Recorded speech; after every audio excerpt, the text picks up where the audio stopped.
Hello everyone and welcome to a new video. So the new update 3.4 is finally out.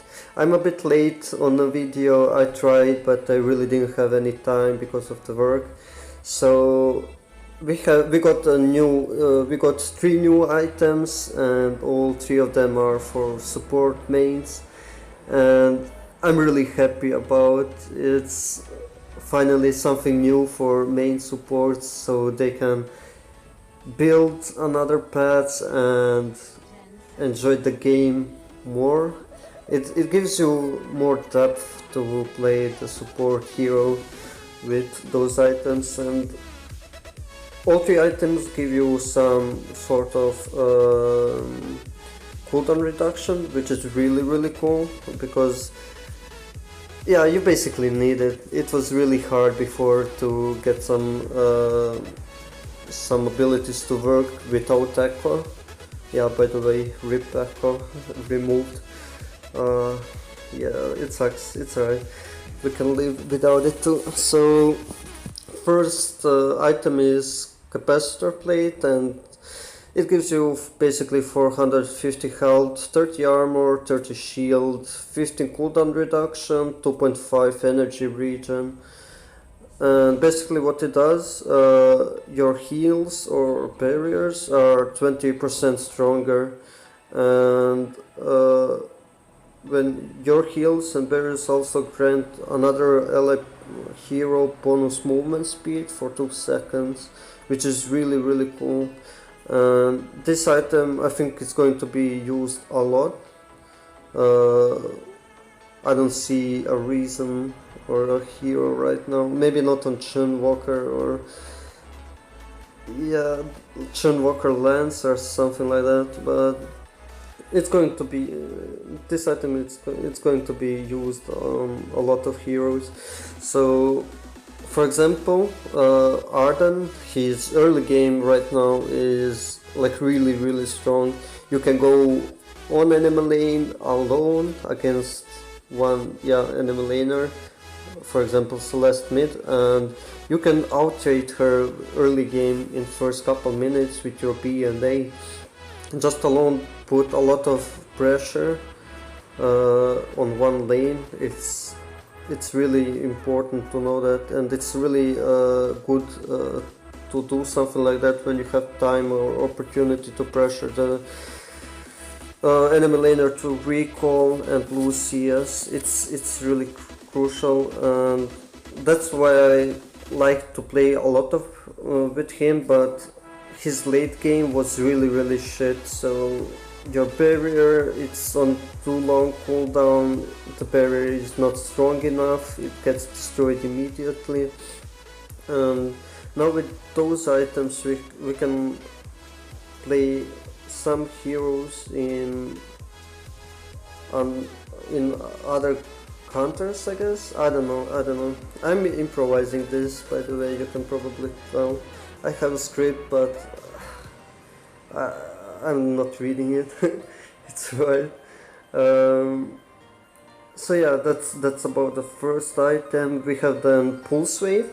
That's really interesting one. So it gives you 700 health, and passive is upon taking damage from any hero, gain bonus movement speed for 3 seconds, and then deal 200 plus 15% of bonus health damage, and slow enemies by 25% plus 0.015 of bonus health for 2 seconds. So this item is going to be really useful if you play against dive composition, and you have to be frontline there, and if you manage to proc the passive, it's going to help you and your team a lot. It will be really good against push compositions. What else?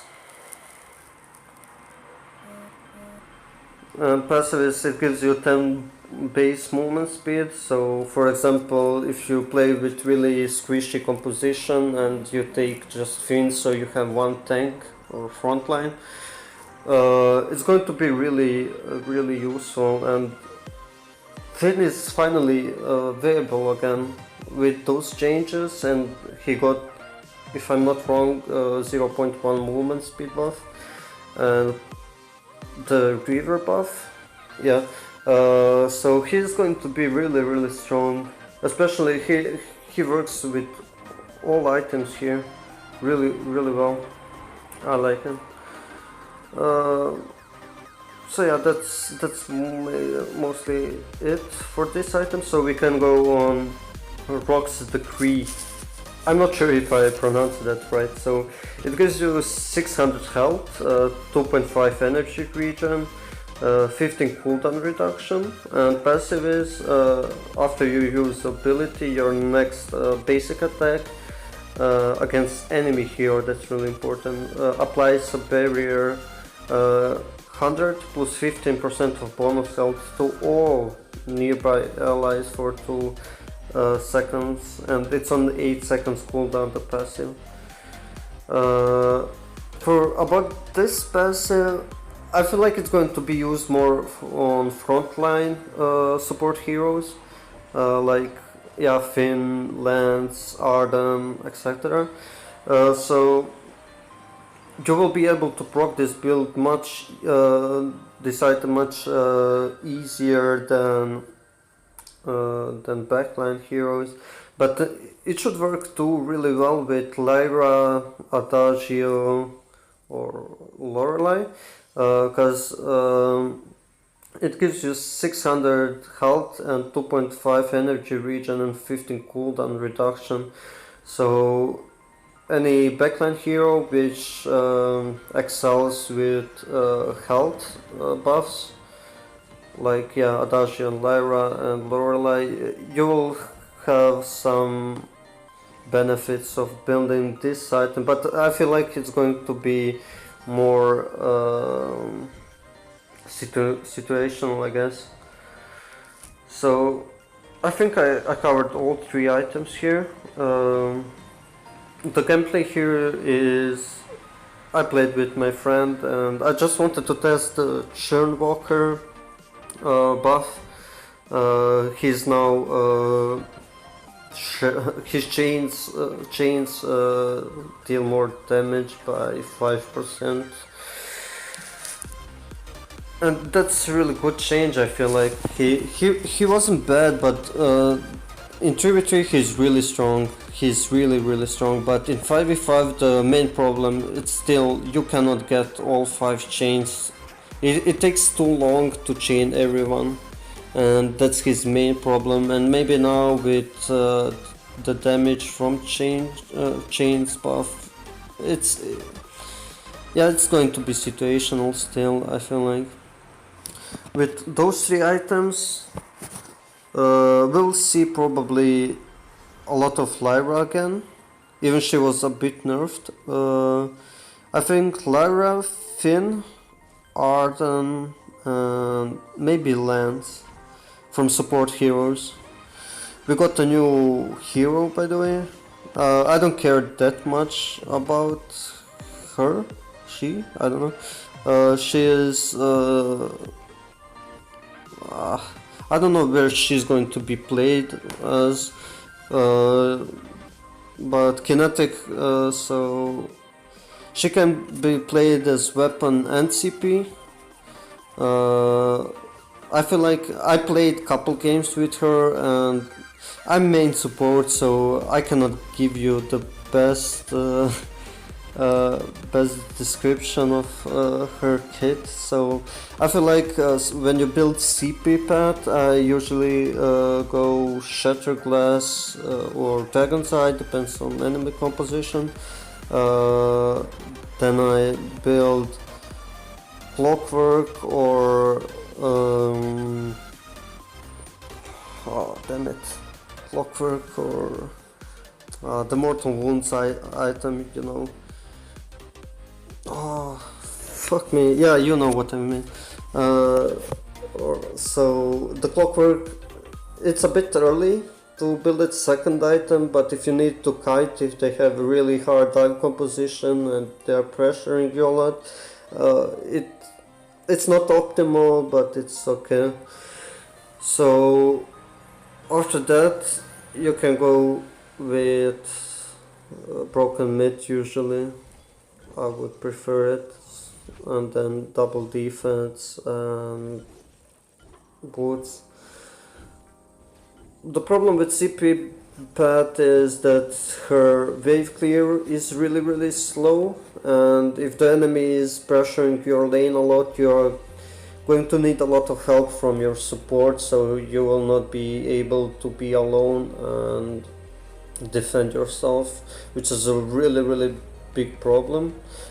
I saw her played in jungle, but I feel like her items are really expensive, and the jungler, I don't know, her ganking opportunity are not that good, at least if you don't overdrive your A.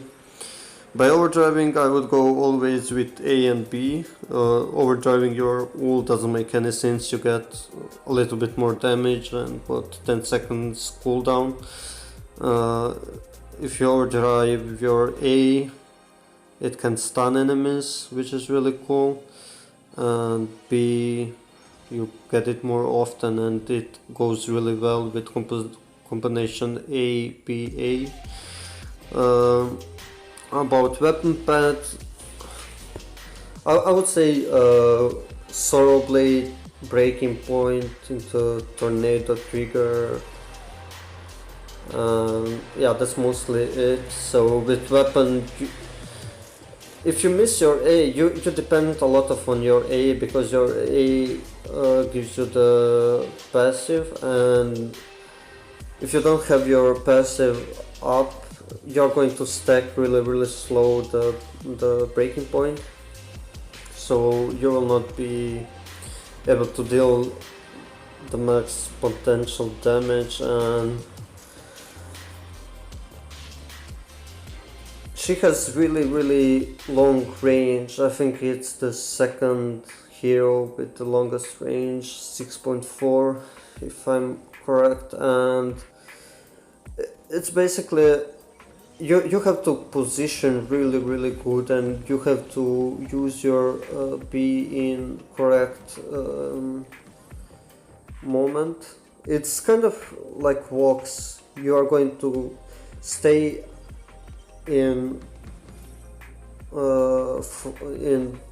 back and just try to stack the breaking point and play not passive. You have to play aggressive with her, but in some limits, so you have always some way of escaping from there. Some other changes in Battle Royale, which I find really good. They got the shields, turrets got the shields, so Celeste cannot snipe them from the range, and Baron ults and that stuff. It doesn't. I don't care that much. What's interesting, the Slumbering Husk. It's really interesting, the changes. I saw the item really often now, and it's good. It's really good. And if you don't need reflex block, or if you don't need armor plays for some reason, Slumbering Husk is finally viable. Before it wasn't good enough. You didn't get the shield. You just get enough. You just got a lot of health, and it didn't matter that much. So now it's finally good, I feel like. So yeah, I think I covered all important stuff, I guess. If I forgot something, you feel free to say. This was now complete improvisation, and I had like a lot of notes and stats and that stuff. I've read it a couple times, but I'm just trying new stuff. For the next video, I will probably buy cable, so I can connect my mic to it, so we will have better audio quality. About the watermark, I checked it. I will probably fix that too. I'm just trying out another editing softwares, so we'll see about that. Yeah, if you watch the gameplay, we are just destroying them. I just got up with some friends. I'll try to record some videos with them, so you can actually see how much fun we have. The guild will be accepting new members soon, so if you are interested, I will leave the Discord link in the descriptions. And by the way, if you like any of the songs, they're all down there, so you can always find them there. Yeah, so I think that's it. Now I should talk about something. God, that's really hard, eh?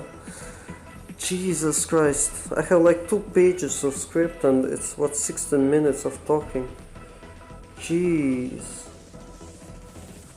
No way. How much do I have? 19. Okay, almost. What should I talk about? Jesus Christ.